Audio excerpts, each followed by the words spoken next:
All right, YouTube, how you doing? Welcome back to the channel. It's January 9th. We got 10 NBA games to jump into today. As always, we'll take you through each and every game. I'll give you my lean. I'll give you what I'm thinking. I'll give you where my head's at on the game. But I want you to keep an eye on the pinned comment as I update it throughout the day. That's where I'm actually going to be telling you guys what I'm taking, what I'm rolling with, what I'm risking tonight. So if you guys want to fade me because I'm a dummy, totally up to you. If you want to ride because you're a real one, all my picks will be in the pinned comment, what I'm actually going to be rolling with. So keep an eye on that. Speaking of fading me, yesterday we went 0-2. Hornets beat the Bucks. We had the Bucks there, and then as well as the Magic. You know, I said it was a psycho game. I guess I'm a psycho and a dummy. Wow, call myself a dummy twice in the intro here, but hey, don't say I didn't warn you. But yeah, so we went 0-2 yesterday. So you know, if you want to start fading the picks because I'm cold, ice cold, completely up to you guys. But let's jump into tonight's slate. Actually, before we do that, we do have to give the shout out of the day. What am I doing here? So we got the shout out of the day. Shout out to Asian Batman. What a name. Asian Batman goes 3-0 last night. Grizzlies -2.5. Pacers +2.5. And then the Celtics came through, beat the Knicks -7. And he says they can't sink twice, right? They did not, thankfully. But hashtag of the day yesterday was hashtag locked. If you guys don't know what the hashtag of the day is, stay tuned till the end of the video. That is how you guys have a chance to be shouted out in tomorrow's video. I give you guys a new hashtag each and every day. Sometimes I'm not too creative, so we repeat them, but never 2 days in a row. So keep an eye on that, and you guys can use that hashtag of the day to possibly be shouted out in tomorrow's video. But let's jump right into it here. We have the Nets hosting the Spurs. Nets 10.5-point favorites over the Spurs here. Next, coming off that loss to Brooklyn just a couple nights ago, the Spurs have lost 5 out of the last 6 games. They're not playing very good basketball, but neither are the Nets. I think that this one, to me, you look at the injuries here. You have Young out, McDermott out, White out, Collins out, Keldon Johnson out, Jones, Vassell, everything out for the Spurs. They do have, obviously, probably their best player. I shouldn't even say probably, DeJounte Murray, so he looks like he's going to play. And the Brooklyn side of things, LaMarcus Aldridge, questionable. Kyrie Irving is out. And then Joe Harris still out with that ankle. To me, this is probably a stay-away game. If anything, I do lean with Brooklyn, but you guys know how I feel about double-digit spreads. But this Brooklyn team, I will say, you know, I trust a little bit more than the Spurs team. As long as they have their top-end talent, Kevin Durant and James Harden, I do think that they can beat the Spurs team by double digits. It's just probably not going to be one that I roll with tonight. So keep an eye on the pinned comment, as always. But that is kind of my lean here. But again, you guys know what I like to say. It's like size 2 font lean, very, very small. Like it really isn't close as of right now to becoming a true play here. Starting off with a banger, huh? I'm like, yeah, I'm sticking away from that game. But all right, let's move on to the Clippers versus the Hawks here. Clippers +5 at home. You know, we call the Atlanta Hawks the Atlanta Pigeons when they are on the road. They haven't been playing really consistent basketball, but you could say the exact same thing about the Clippers. Hill out for season. Dang is out. Capella downgraded to doubtful. Hunter is still out. And then Johnson is probable. For the Clippers here, Paul George still out. Hardenstein still out. Luke Kennard is questionable. To me, this Atlanta team, yes, we make fun of them because, you know, they can't get it done on the road. But I will say, I do think that they're a far better team, especially if they have John Collins and Trae Young, than this Clippers team. So I am going to be leaning with the Hawks in this one. The Clippers are coming off a back-to-back loss against Memphis last night as well. So I like the Hawks here. Even though they're the Atlanta Pigeons, I don't think that -5 is too bad of a spread or too bad of a number. I don't have a really big gripe with that. Next up, we have the Raptors, 8.5-point favorites over the Pelicans here. Raptors at home.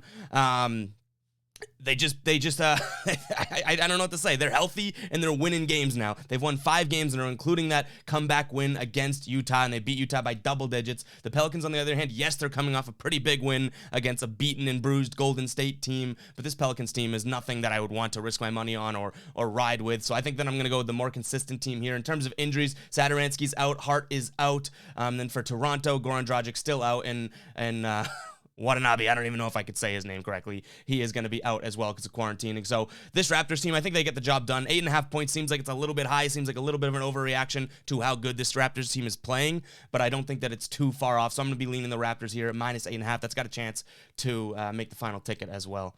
Next up, the Magic, who just let us down yesterday. The Magic taking on the Wizards here. Magic +7.5. And you won't find me taking the Magic side of this. Is the Wizards or nothing thing for me, but I am going to look at some of the injury reports here. Bertans, Montrezl Harrell, and Hachimura, all questionable. Those guys can obviously contribute to the team, so I'm going to keep an eye on that injury report. For Orlando, it looks like Lopez is questionable, and then Wendell Carter Jr. questionable as well, and Suggs out still with a thumb. So I'm going to lean the Washington here.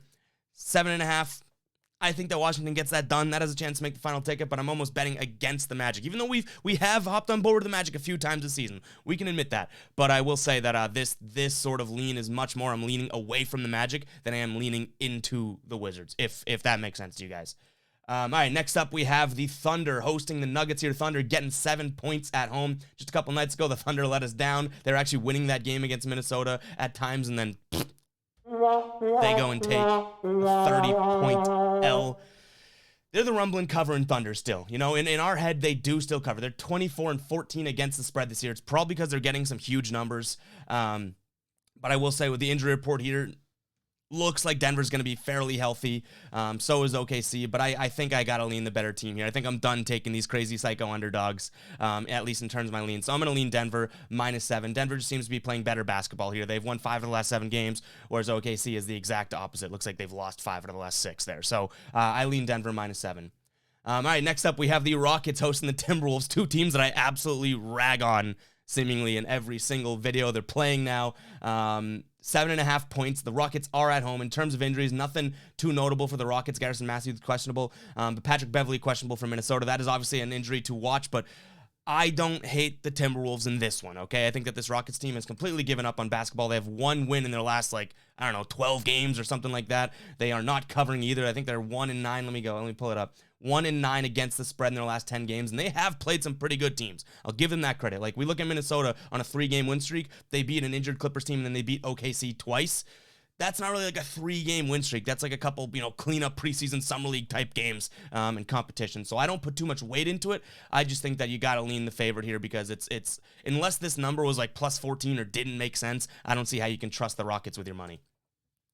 Next up, we have the Mavericks +3.5 at home against the Bulls. This line's a little puzzling to me because Porzingis has been downgraded to out, and Luka is questionable, and the Bulls are absolutely on a tear right now. 9 wins in a row. Dallas does have 5 wins in a row, so I don't mean to take that away from them, but to me, the fact that we can get the Bulls for just a 4-point win here. I know the Bulls have kind of, crossed us a couple times. They made it up to us a couple nights ago.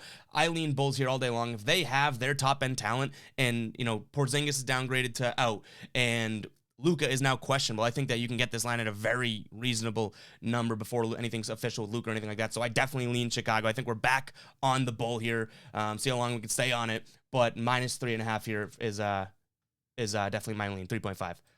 Next up, we have the Warriors -9 against the Cavaliers here. In terms of injury report, Steph Curry's upgraded, Steph Curry, not Seth, upgraded to probable, and guess what? Klay Thompson upgraded to probable as well, and so is Green. Toscano Anderson's questionable. For Cleveland, we have Ricky Rubio, we know. Colin Sexton, we know. And Okoro, we know about these injuries. Golden State's coming off 2 losses to 2 teams they should have beaten. Now, I will say it's obvious injuries kind of plagued them there, but I am taking the Warriors all day long here at -9. Klay's coming back. The vibes are going to be good. They're at home. This is definitely one that I just will take just for the theatrics of it. We've been riding Golden State for, pretty much the entire season. We're not stopping now that they're getting their guys back here. So we're all over Golden State all day long. Next up, we have the Blazers hosting the Kings here. Blazers getting 1.5 at home. And obviously the Blazers have been kind of ridden with injuries here. Lillard's been out. McCollum's been out. And they have, lost 7 out of their last 8 games, it looks like, or 6 out of the last 7, excuse me. But the Kings, on the other hand, really aren't doing anything to impress me. Mo Harkless is questionable. Holmes is going to be out. Darren Fox is questionable. I know that this is kind of a you-know-what show of a game, but I'm going to lean Portland here. I'm just going to take the home team. They are not a very good against the spread team at home. I will admit that. 10-13 isn't something to write home about. But, I just think that this is kind of like stuff's going to hit the fan in this game. A lot of key players look like they're either questionable or out or have been out. Neither team's playing well, so let me lean with the home crowd. That's my lean there. Portland Trail Blazers +1.5. All right, last but not least, we have the Lakers -3 over the Grizzlies here. This Lakers team, like I said, I still think that they're starting to turn it around. 5 of the last 6 games, won. But if you look at the Memphis Grizzlies, they are on an 8-game win streak. They are not looking back, but they are on a back-to-back here after a pretty decent win over the Clippers. I will say, I don't think you can fade Memphis right now. I don't think that you can look past them. So this is probably one where I guess I stay away from the game because I do not want to bet against the Grizzlies right now. I like the spot for the Lakers. I think the Lakers are starting to turn things around. A lot of injuries to keep an eye on here. John Morant's questionable. Brooks is questionable. Anderson's questionable. Steven Adams questionable. And on the LA side of things, LeBron's probable. I think that I like the spot for the Lakers a lot more. but I think that you're crazy to be betting against Memphis. I know the win streak has to end at some point, but I don't want to, I don't want to claim when it's going to end. So I think that I like this, like a Lakers or nothing type play for me, but I think it's going to be nothing just because I think it's smart and probably in everyone's best interest to say, you know what? Let's not either ride or bet against the Grizzlies right now because who knows how hot they truly are, especially with all those question marks in the injury report. So I like the Lakers here -3. Not enough to probably put that on the final ticket, but keep an eye on the pin comment. I've done dumber things before. But guys, that's going to wrap it up for the predictions portion of this video. Hopefully everyone had a good weekend. This is a Sunday as you see it. A couple games may have already been on by the time you're watching. This is a 12 o'clock game and a 3:30 game Eastern time. But let's get into the hashtag of the day. So hashtag of the day today is going to be fire because we need to catch fire. We were on fire to start January, and then we had an 0-2 night last night. Someone took a fire extinguisher, went and put us out. We got to catch back up. We got to ignite. So hopefully tonight we got some good locks. We got some good plays. So use hashtag fire in the comments. Give me what you're playing. Give me what you're rolling with. If you guys have a positive night, you know how it works. You got a chance to be shouted out in tomorrow's video. And again, all you got to do is use hashtag fire in the comments. Give me your picks. And if you have a winning night, that is how you get shouted out in tomorrow's video. But until tomorrow's video, guys, I'll catch you later. Make some bread. Peace out. See you guys tomorrow.